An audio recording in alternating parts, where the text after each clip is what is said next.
So Ohio State is very near and dear to me. Definitely a team that I've been following through the ups and downs through the years, and generally there's been a lot of ups. And you watch a game like that, and the first thing that comes to my head is, what's the direction of the program? What's the state of the program? And that game, I went into it, and I had to take that I was optimistic about Devin Brown. I was optimistic about his chances at quarterback. I said, we'll put him out there. We'll see what he can do. And obviously, stuff happens. He gets hurt. That's obviously, that's tough. But in the few plays that I saw him play, this isn't the guy. And I think it's really clear.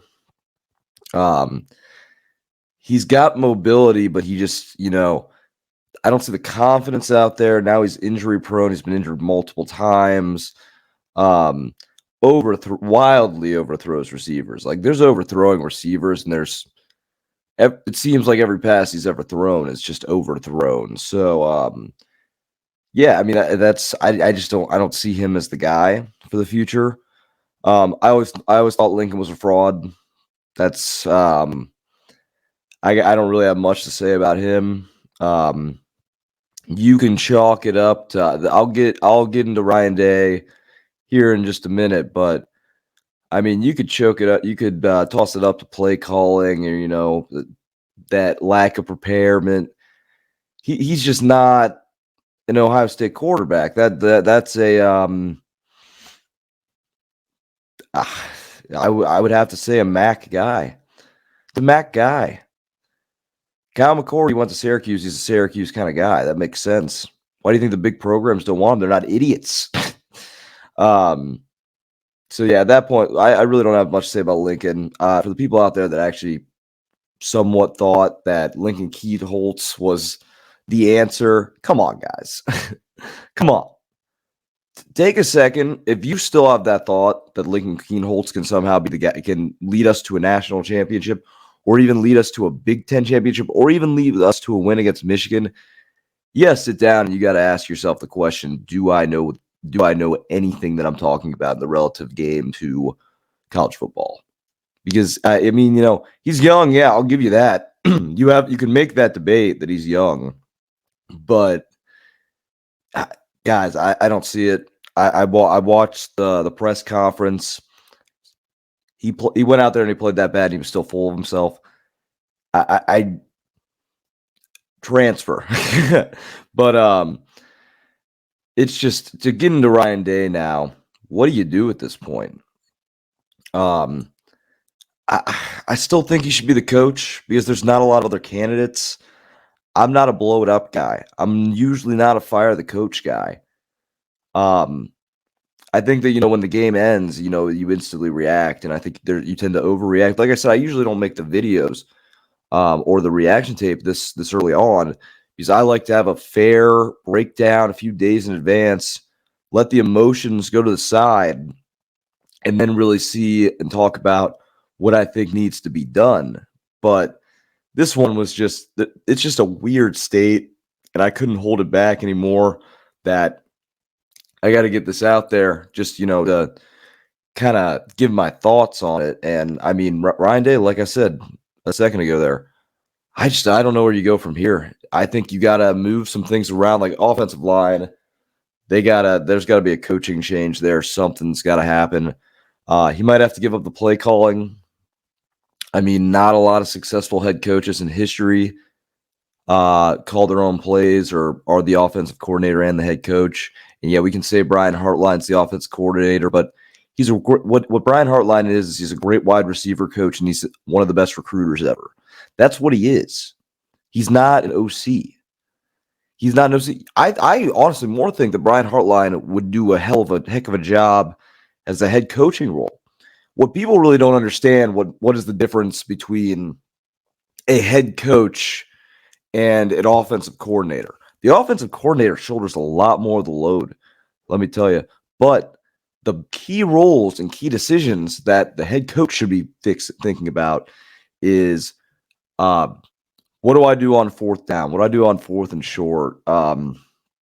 timeouts, stuff like that, managing the team, supporting the team. He's built a soft mentality. It's a far cry from the Urban Meyer teams, it's a far cry from the Tressel teams. If you really look at his years of success here at OSU, if you really look at, yeah, I know they were a kick away a year ago from being a national champion. I understand that. They would have rolled TCU, but they didn't win. They didn't win the game. And that's a loss last year that is going to be stuck in my head for a really, really long time. I will tell you that. A really, really long time. But I'm ready to let it go. It's over. We lost the game. Like, we act as if they won anything that year. They didn't. You had CJ Stroud, who's probably, well, it pretty much is rookie of the year. He already has NFL records. And they couldn't even beat Michigan with him. It just doesn't make any sense to me. His two most successful years were Urban Meyer put together teams, Urban Meyer guys, different demeanor guys. I don't think you fire him. I think you got to make a lot of changes. I think he's got to give up some of his play calling. I don't think you fire him yet, but I mean, there's a lot of when the game first ended, I was really, really wanted to come on here and say you got to get rid of him. But the guy, we're looking at the bright sides of Ryan Day.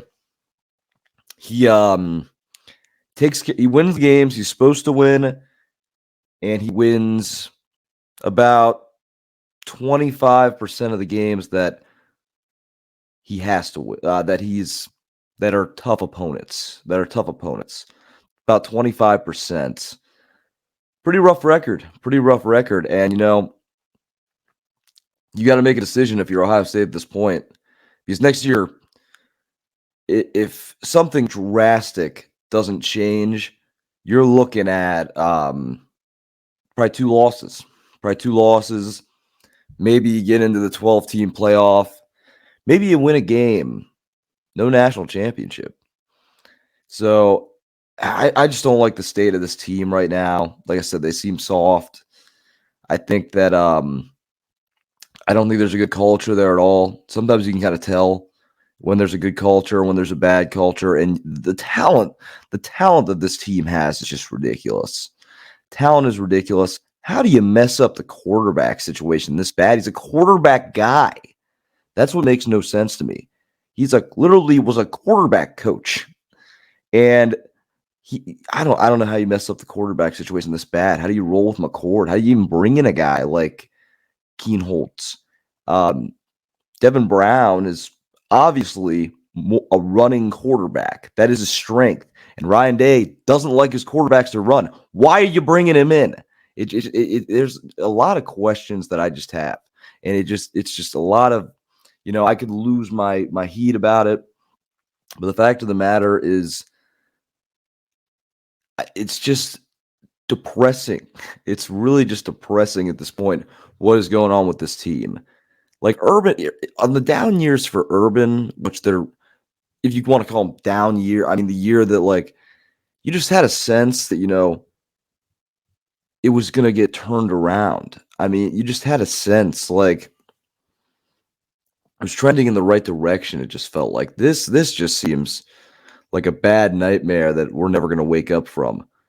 And yeah, if they keep doing this, we could become Penn State. Who knows? What is the difference between us and Penn State at this point? Penn State can't beat us, can't beat Michigan. We can't beat Michigan. It's just depressing. It's like any good competition that he goes up against. It's just. It seems like he panics. I think he probably gets nervous. I mean, I'd be nervous too out there, but it's just tough. I mean, they should have lost to Notre Dame. Notre Dame's not that good. Notre Dame's not that good. Wasn't that good this year. They're okay.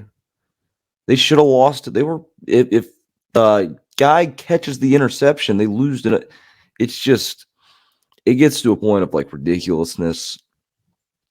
And stuff you can tolerate, but you just continue to think at some point something's going to change. Like the first year they lost to Michigan, I had full belief that they were going to turn it around. And they somehow, I don't know how they got rolled by Michigan last year. And then this year, a game where you're watching it on the field and you're like, we are clearly more talented. They were tougher. I hate Michigan. I hate Michigan. But I got to give them props. They got toughness. Their team, they turned around the program. You got to give them props. I hate them more than anybody else, but you got to give them props. They're outdoing us in the places where it matters. They're outdoing us. So I don't know where you go at this point. If I'm running it, or if I was making decisions, I would Trevion Henderson, Mecca Buka, those guys. I would respectfully, if they wanted to come back, I would respectfully try to talk them out of it, take them to the league. I think you need to wash it, move on. I mean, let's let the young guys play at this point. I would put Aaron Nolan in. Will Howard, I might as well get into Will Howard. What's the difference between Will Howard? I've seen it's decent. He's a decent quarterback. I don't see much difference between him and Kyle McCord. He's obviously better on his feet, but I just don't see Will Howard from Kansas State. Like, I could get behind them bringing in Cam Ward, possibly. I could get behind it. But Will Howard is not the answer, guys. I can guarantee you that. Will Howard is not the guy. Not the guy to get the job done that they need to get done. Will Howard is like a guy if he wants to lose this job, bring in Will Howard, but it's looking like there's a 75% chance they're going to bring him in. So, I mean, that's, disaster, another disaster. But I would play the kid. I would play Aaron Nolan at this point. He's kind of coming off a shaky, wouldn't even say shaky, just an underwhelming senior season in high school. But, I mean, he already had the commitment locked up. His junior year is one of the best high school years statistically that I think I've ever read into. 60 total touchdowns, 55 passing, 5 rushing. Guy had insane junior year, the year that put him in that 5-star category. I say for the kid. I mean, I don't see why not.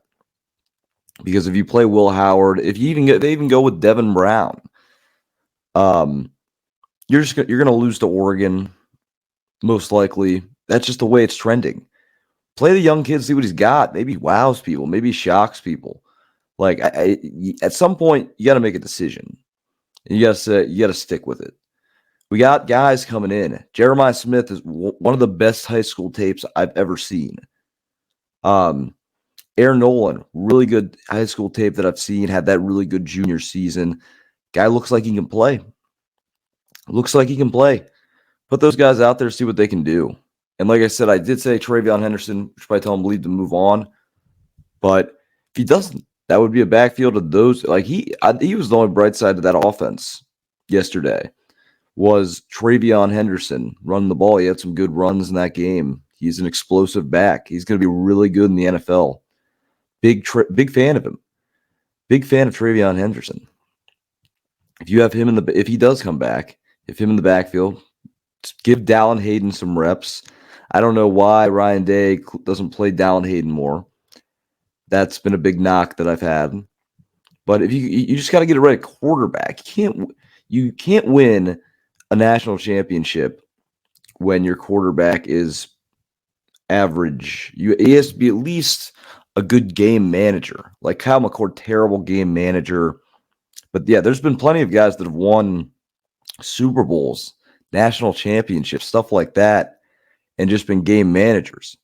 So you don't need a stud. You don't need somebody game changing, but you need somebody that's going to go out there and be reliable. And I don't know, guys. I don't think Will Howard is the answer. I really don't. I would like to be wrong. I would really like to be wrong, but everything in my body is telling me that the Will Howard thing is going to end poorly. If he trots Devin Brown out there, it's going to end poorly.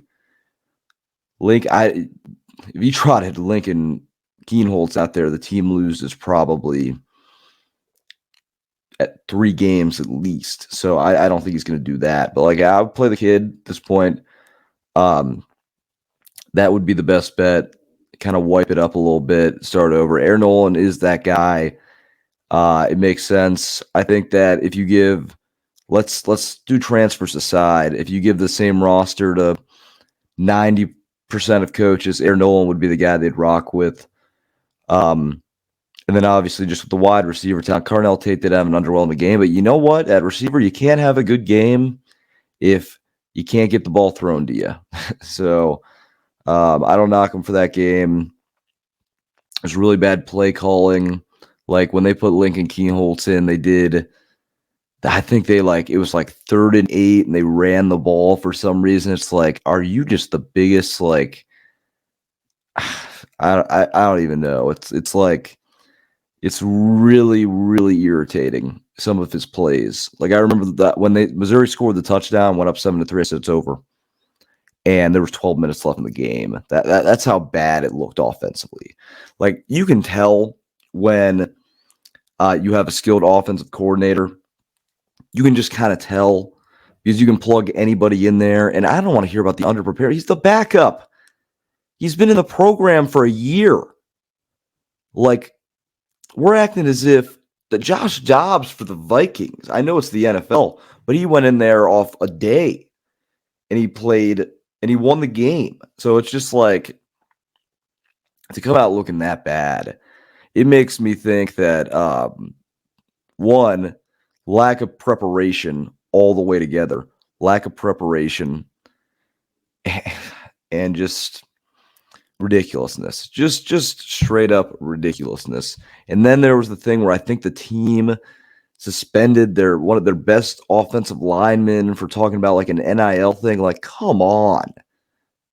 And the O-line played, like I said, O-line coach needs to go. He needs to go.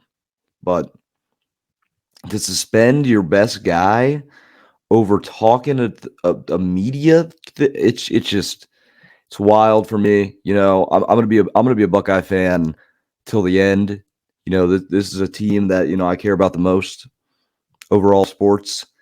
Woke up this morning wanted to jump ship, but never will. It's really depressing to see a team like this go out there and look that bad and look like there's what is the upside?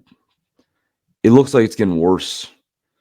It looks like it's getting a lot worse. And I think it is. I think it's going to get worse before it gets better. But, maybe next year we need that punch in the face. Maybe we need to lose 4 or 5 games. Make a change. Obviously, I want to win. If I'm them, I want to win every game. But we got to be realistic here. It just hasn't translated. They have an easy schedule next year. We'll see. I don't think the cat's out of the bag. They can win the national championship next year. The proper changes have to be made. And I feel like I'm having the same conversation every year. And it's getting worse. 2021 had this conversation. Lost to Michigan. Lost the bowl game. 2022 going into this year, I had this exact same conversation. I freaked out when he didn't bring in a transfer quarterback and he rolled with McCord. I said that's going to end poorly. And then I turned on my belief and I got optimistic about it. And look what happened. Guy's already gone. So there has to be more of an awareness to what we're doing as a program. But it's looking like it's going to get worse before it gets better. We'll see. Maybe I'm wrong. Maybe they have an unbelievable offseason. They get some more transfer guys in. They whoever they roll out at quarterback really works on their game. Ryan Day has kind of like a look at yourself in the mirror moment. But I don't know. That game that was one of those days, where I wasn't too proud to be an Ohio State fan watching that game because it was just really, really painful in what's been just a really painful the only upside the past 3 years of OSU football has been that Rose Bowl game. That's been it, guys. Other than that, it's been really painful. It's been really painful as an Ohio State fan recently. So I really hope they do figure it out. Like I said, I don't think they should fire Day yet. for sure. Give him another year. He's going to get another year. All I can say, just make the best of it. Don't make a poor quarterback decision. It's the most important position in football. The defense has been fixed. I will briefly hit on that. The defense, what a job Jim Knowles has done coming in here. He did everything that we asked out of him. That's been the one bright side of this entire year. The defense is back. So it's just really unfortunate that when the defense comes back, the offense is just so stagnant that it doesn't even matter. Like, the only complaint that I have with the defense is they can't get stops on fourth down. But there are situations where it's like 4th and 1 or like 4th and inches. So I get that. But overall, they played really well in this game. Jack Sawyer quietly had 3 sacks. If they somehow would have pulled it out and won, would have easily been MVP of that game. But obviously, they do not win the game. So, we'll see what happens. We'll see what happens. Like I said, I'm interested to see what they do, but it's just been a rough couple years. There's days where I question if Ryan Day is the guy, but as of right now, he is the guy, and he will be the guy for the next year. See the right guy to coach this football team? I don't know. That's pretty much what the state of Ohio State football is right now. A big I don't know is what it is. So,